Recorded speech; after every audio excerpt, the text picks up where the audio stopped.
विद्यार्थी आता इथं विद्यार्थी आहेत आमचे.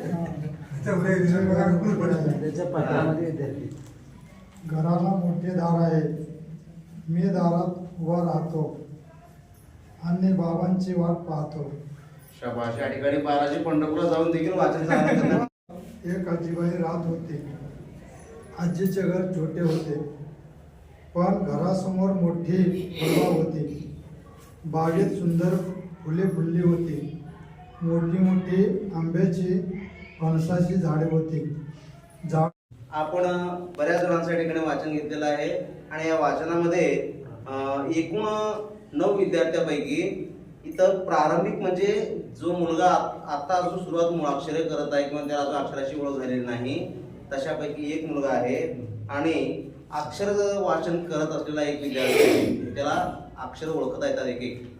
आणखी शब्द वाचणारे 2 विद्यार्थी आहेत, ते सहज शब्द वाचतात.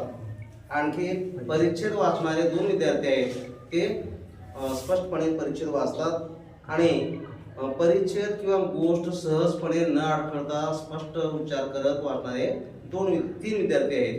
अशी एकूण 9 जण या. सर, आपण कोणत्या विद्यार्थ्यांना आता जास्ती हे प्रेस कोणत्या विद्यार्थ्यांना द्यायचं? तर प्रारंभिक असलेल्या मुलांना त्यांना आपल्याला त्या ओघामध्ये आणण्यासाठी प्रयत्न करायला पाहिजे सर.